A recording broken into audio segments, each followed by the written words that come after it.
Berjumpa lagi bersama saya Wong Ganteng Sak Donyo. Mohon untuk tidak menyebutkan nama dan identitas dalam percakapan ini karena percakapan ini saya naikkan dalam konten YouTube. Gimana Mbak E?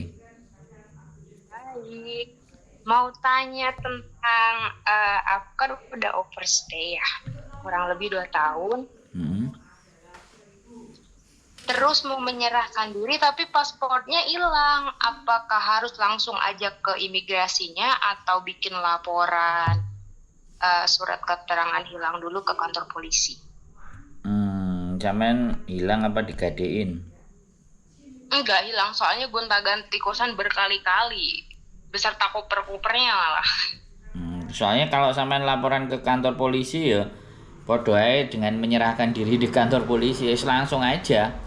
Langsung aja Oh ke gitu. langsung aja ke Kowloon B ya. Oh gitu. Sky Tapi Tower. nanti Kalau langsung balik lagi nggak? kenapa? Tapi nanti kalau misalkan langsung nih kan yang ada cuma ada ID aja ya. Hmm. Nanti sama pihak imigrasinya suruh bikin ini nggak ke kantor polisi? Apa sama mereka langsung diproses Langsung pada waktu itu juga? sampaikan aja sama mereka.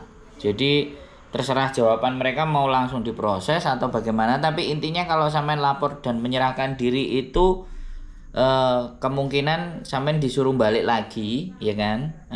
Tanggal berapa terus didata, KTP sampean diambil, kemudian sampean dikasih surat terus tanggal berapa untuk datang lagi untuk proses sidang atau semuanya.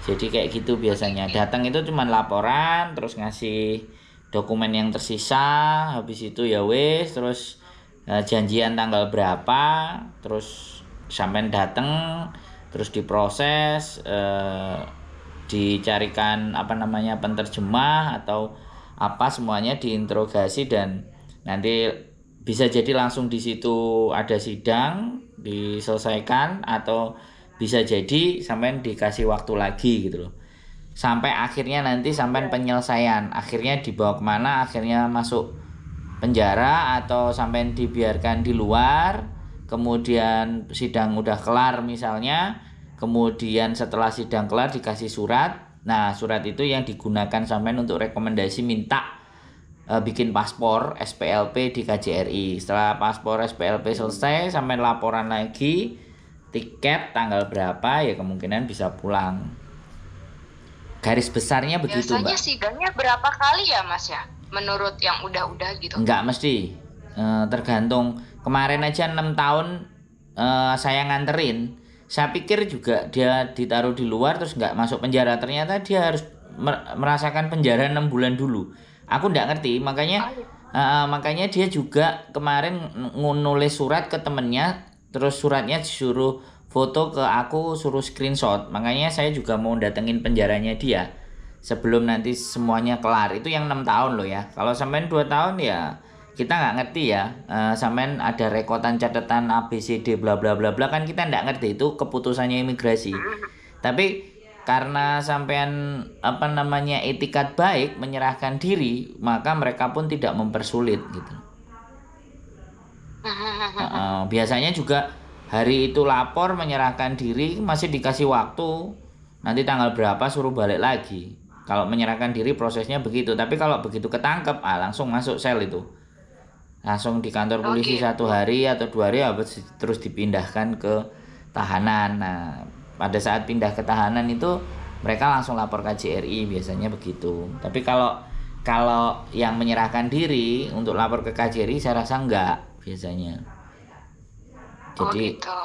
jadi ketika nggak lapor ya nggak ada masalah tapi ketika masuk tahanan kan KJRI harus tahu siapapun warga negara Indonesia yang masuk penjaranya Hongkong itu pasti koordinasi mereka Oh gitu. jadi bedanya seperti itu nah saya kan nggak ngerti sampai rekam jejaknya bagaimana selama overstay terus ada catatan ABCD bla bla bla bla kan kita nggak ngerti terus dokumen sampean juga bagaimana kan itu sampean kan nggak cerita dengan saya kalau ataupun cerita kan saya nggak tahu juga apakah ceritanya itu benar-benar sama atau tidak kan tapi saya nggak mau ngorek itu kan yang sampean tanyakan adalah prosedur menyerahkan dirinya ya saya hanya bercerita tentang prosedurnya saja.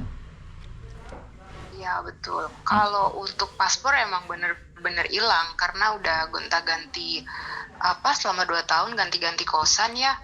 Jadi emang hilang di situ sama ya buku rekening dan lain-lain sih, nggak cuma paspor. Terus mau tanya yang kemarin 6 tahun itu di penjara dulu 6 bulan gitu, tapi dia menyerahkan diri juga. Ya, dia menyerahkan diri. Kemarin cerita dari temennya, saya belum bisa dapat dengar dari dianya sendiri karena dia suruh saya nulis nama lengkap, kemudian dia akan melaporkan ke penjaranya. Nanti ketika saya udah balik ke sana, saya mau jenguk dia di jam berapa, tanggal berapa. Kalau nama saya sudah terdaftar, maka saya bisa menemuin dia. Itu pun juga sebenarnya saya kepingin nemuin dia gitu loh dari awal kemarin. Tapi kebetulan saya kan pulang Indonesia ini, jadi saya artinya ndak bisa segera untuk bisa ketemu dengan dia karena sekali lagi saya masih di Indonesia. Nah, menurut saya kemarin kalau dianya malah di penjaranya pindah-pindah dari pertama di Lowu, yang kedua kemudian terus di mana, Dunmun. Jadi saya juga nggak paham, dia cerita dengan saya nggak ada masalah, baik-baik saja, tapi pada fakta dan kenyataannya kenapa harus tambah sulit gitu loh, bisa dipahami nggak sampean? Nah, jadi Iya, jadi Pak. setiap case itu sangat berbeda-beda dan saya nggak bisa memprediksi atau menduga-duga ataupun memberikan gambaran yang pasti kepada sampean. Saya pasti nggak akan bisa seperti itu. Saya hanya prosedurnya seperti itu karena menurut saya ketika kita menyerahkan diri dan tertangkap itu perlakuannya beda gitu. Kalau memang sudah cukup dananya dan semuanya udah selesai mau mengakhiri, ya sudah, mending menyerahkan diri daripada kita ketangkep sendiri kan. Intinya sekali lagi orang memutuskan untuk overstay itu kan memang harus bisa mengerti dan memahami bagaimana dampak dan risikonya kan, seperti itu. Ya menurut saya nggak usah khawatir kalau memang benar-benar sampean mau pulang, ya nggak masalah, dan ketika pulang nanti bisa balik lagi depend on imigrasi ya. Sebelum ditanyakan aku ngomong dulu bahwa imigrasi intinya kan sekali lagi kan nggak bisa banyak saya bisa korek apapun, dan kalau ataupun saya korek pun belum tentu di sana nanti akan seperti apa yang dalam angan-angan saya kan, begitu tuh Mbak. Iya betul. Tapi setidaknya nggak perlu takut ya. Kalau saya ditanya, saya akan jawab dan nggak usah takut. Memang sebaiknya memang kalau sudah selesai petualangan di Hongkongnya, sudah mau selesai, sudah benar-benar mau diakhiri, ya sudah menyerahkan diri saja. Itu jauh lebih gentle lah, jauh lebih Iya. bertanggung jawab daripada kita di jalan terus ketangkep. Nah itu lebih berat. Iya, soalnya menurut pengakuan dari teman-teman yang udah menyerahkan diri duluan dan ya udah ada di Indonesia sekarang, ya itu rata-rata memang mereka tahanan luar, terus kemudian apa namanya sidangnya itu katanya 3 kali, cuman ada sidang yang dimana kalau misalkan rekod kita yang terakhir, katanya yang kalau misalkan kita rekod kita ada report apa dari dulu majikan atau gimana, nanti di situ penentuan kalau misalkan harus dipenjara ya penjara dulu katanya. Jadi kalau harus memang dipulangkan pada saat itu nanti dikasih tanggal seperti itu. Cuman kayaknya ngeri-ngeri sedap ya denger yang 6 tahun tadi di penjara 6 bulan. Ini enggak. Jadi nggak usah khawatir dengan penjara menurut saya loh ya. Nggak usah khawatir dengan penjara. Tapi yang harusnya prosedur yang kita sampaikan adalah pada saat kita masuk penjara kita siap-siap ya, ketika kita udah lapor dan sidang ABCD kita segera laporin ke keluarga. Karena banyak sekali yang teman-teman itu ketangkep di jalan atau ketangkep lagi kerja itu udah bingung, lost contact kan, begitu di penjara kan ya semuanya kontaknya nggak ada lah, keluarganya nelponin saya kan. Nah, saya ngasih prosedurnya ya silahkan tanya ke KJRI, yang pastinya kalau udah masuk penjara KJRI pasti punya datanya dan menunjukkan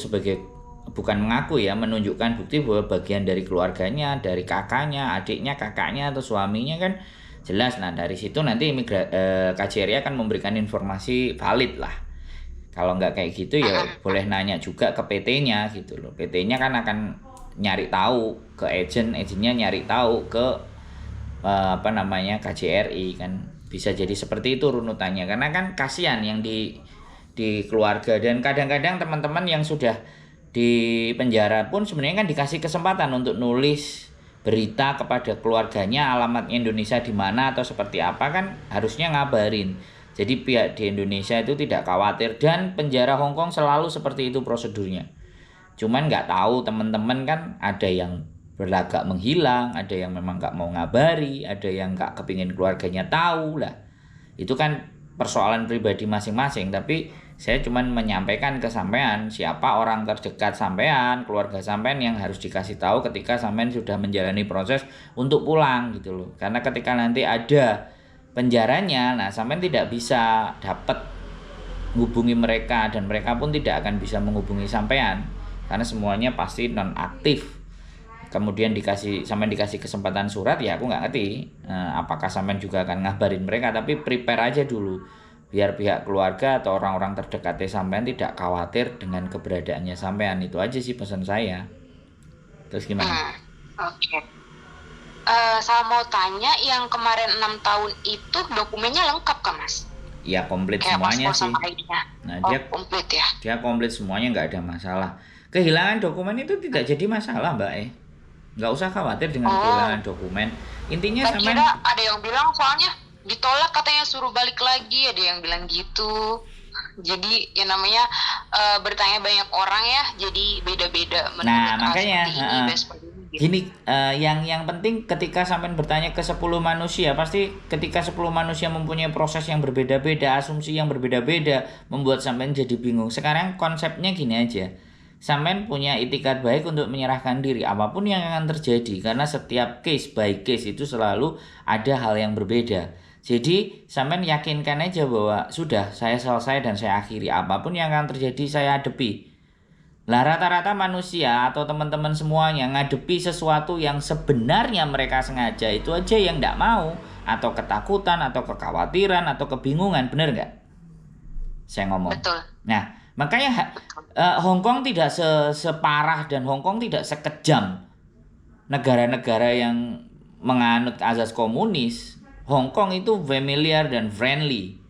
Saya bisa pastikan itu gitu. Kecuali memang kita sendiri yang memang secara sengaja kan kayak gitu tuh Mbak.